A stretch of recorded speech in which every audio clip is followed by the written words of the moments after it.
Anak-anak semua, salam sehat untuk kita semua. Harapan Pak ya, dalam pertemuan kita ini anak-anak semua berada dalam keadaan sehat. Dan sebelum kita mulaikan kegiatan pembelajaran kita saat ini, bagaimana biasa dalam pembelajaran tatap muka ketika kita masih mengadakan kegiatan belajar mengajar dalam kelas, tentunya kita dahului dengan berdoa. Dan saat ini Pak akan pimpin dalam doa. Baiklah anak-anak, walaupun berada di rumah saat ini, Pak di sekolah, saya akan pimpin kita dalam doa pembacaan Alkitab saat ini. Mari kita berdoa. Ya Tuhan, kami bersyukur pada pagi hari ini kembali kami boleh bertemu dengan anak-anak kami. Dan pada saat ini ya Bapa, kembali kami akan mengadakan kegiatan belajar mengajar, walaupun hanya melalui video ini. Kami percaya apa yang kami buat kegiatan belajar saat ini dan berkati sehingga bermakna bagi anak-anak kekasih kami, menjadi bekal dalam kehidupan mereka sebagai anak-anak Tuhan, sebagai orang-orang percaya dalam mengiring Tuhan di tengah-tengah kehidupan mereka. Bapa di surga, ini doa kami dalam nama Yesus yang sudah mengampuni dosa kami, kami berdoa dan mengucap syukur. Amin. Anak-anak yang saya kasih dalam Tuhan, siswa-siswi Kristen yang ada di kelas 8D ini, kini tiba saatnya kita akan mempelajari makna iman dan pengharapan dalam kehidupan kita sebagai anak-anak remaja atau sebagai siswa-siswi Kristen. Kalau bagi kita anak-anak yang tinggal di pinggiran Danau Poso ini tidak susah untuk memahami atau membayangkan apa itu yang disebut dengan perahu dan apa yang disebut dayung. Rasanya kita semua sudah pernah melihat yang bagaimana bentuknya perahu dan yang bagaimana juga bentuknya dayung. Nah, dapatkah kalian bisa menyebutkan apa fungsi dari dua buah dayung yang sering kita saksikan atau kita lihat para orang tua atau para nelayan atau para pencari ikan mempergunakan perahu yang masih memakai dayung. Nah, ada biasanya dayung yang cuma satu, ada juga yang perahu memakai dua dayung. Nah, dayung berfungsi sebagai kekuatan yang menggerakkan perahu. Jika tidak ada dayung, maka tentunya perahu tidak akan jalan, tidak akan bisa berjalan dengan baik, dengan normal, paling terombang-ambing atau terhanyut.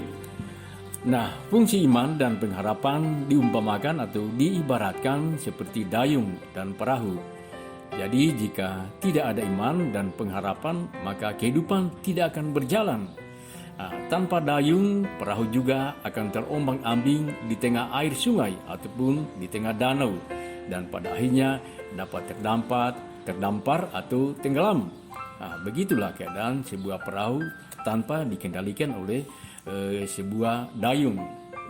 Begitu juga kehidupan iman kita. Jika tanpa iman dan pengharapan, maka tentunya hidup kita tanpa arah atau tanpa tujuan akan terombang-ambing oleh kebimbangan atau keraguan-raguan dan berbagai macam bujukan untuk melakukan hal-hal yang menyimpang.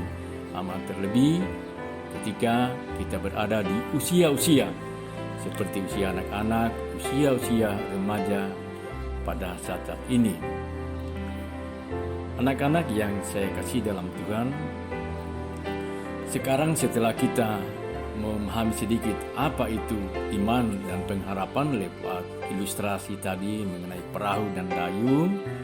Nah, sekarang Pak akan jelaskan sedikit apa itu sebenarnya yang dimaksud dengan iman. Nah, kata iman dalam Perjanjian Lama berarti berpegang teguh. Saya ulangi ya, kata iman dalam Perjanjian Lama berarti berpegang teguh. Beriman berarti berpegang teguh pada keyakinan yang dimiliki akan suatu hal, karena hal itu dapat dipercaya dan diandalkan. Bagaimana Pak sudah kasih contoh sebelumnya tadi, bagaimana hidup dari Bapak Abraham yang selalu berpegang teguh pada janji-janji Allah kepadanya. Dia setia melakukan perintah Tuhan karena dia berpegang teguh pada janji-janji Tuhan. Nah, demikianlah iman selalu berkaitan dengan percaya. Nah, beriman berarti kita percaya. Jadi kalau orang beriman berarti dia percaya. Percaya kepada siapa? Tentunya kepada Sang Pemberi Hidup, atau kepada Yang Maha Kuasa, atau kepada Allah yang telah menyatakan diri di dalam Yesus Kristus. Nah, menurut Nifrik dan Bolan, seorang ahli teologi ternama, beriman berarti mengenal. Saya ulangi lagi, menurut Nifrik dan Bolan, seorang ahli teologi, beriman berarti mengenal dan mengetahui tentang Allah yang telah membebaskan atau memerdekakan manusia melalui Yesus Kristus. Beriman berarti mengaku kekuasaan Allah dan firman-Nya dalam kehidupan, dan karena itu ketika kita dipanggil atau kamu terpanggil untuk bersaksi tentang firman Allah melalui pikiran, melalui perkataan dan perbuatan sehari-hari. Nah, adapun kata pengharapan juga tidak terlepas dari iman kepada Tuhan. Jadi orang yang berpengharapan berarti jelas sekali itu berarti orang beriman kepada Tuhan. Nah, tidak ada orang yang berpengharapan tanpa beriman kepada Tuhan. Jadi dua-duanya tidak terlepas, saling berhubungan itu. Nah, iman membangkitkan pengharapan sekaligus mendorong seseorang untuk mewujudkan pengharapannya itu di dalam perilaku hidupnya, dalam pikiran, dalam perkataan dan perbuatannya sehari-hari. Jadi iman itu diwujudkan lewat pengharapannya dalam pikiran dan perkataan dan perbuatan sehari-hari. Nah, pengharapan merupakan suatu keinginan akan sesuatu yang lebih baik atau suatu tujuan. Nah, tiap orang tentunya mempunyai harapan akan kebahagiaan sejati yang telah ditanamkan dalam setiap hati manusia. Harapan ini adalah suatu keinginan hati berdasarkan iman. Tanpa iman, maka manusia tidak akan mempunyai pengharapan. Pak ulangi lagi ya. Tanpa iman, maka manusia tidak akan mempunyai pengharapan. Harapan inilah yang membuat manusia bertahan, menanggung segala macam penderitaan di dunia ini. Harapan inilah yang membuat manusia bertahan menanggung segala macam kesulitan dan derita di tengah-tengah perjalanan hidupnya, karena berharap akan kehidupan kekal di surga. Nah, pengharapan orang Kristen bukan hanya di masa kini saja ketika kita masih hidup di dunia ini, tetapi juga bagi masa depan yang lebih baik, bagi kehidupan kekal di surga.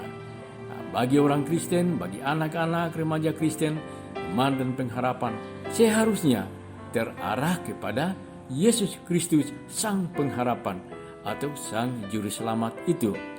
Nah, ketika kamu percaya atau ketika kita percaya kepada Allah dalam Yesus Kristus dan menaruh pengharapan akan janjinya, yaitu janji yang menyelamatkan, memerdekakan, serta menyertai perjalanan hidup kita selalu. Nah, itulah sedikit anak-anak semua penjelasan dari Pak Guru tentang dampak dari hidup beriman dan pengharapan yang kita harus wujudkan, kita harus praktekkan dalam hidup sehari-hari. Nah, demikian untuk pembelajaran kita pada saat ini. Terima kasih atas perhatian kita semua. Kasih atas perhatian anak-anak. Salam dan salam sehat selalu. Sampai jumpa pada pembelajaran yang berikut. Terima kasih.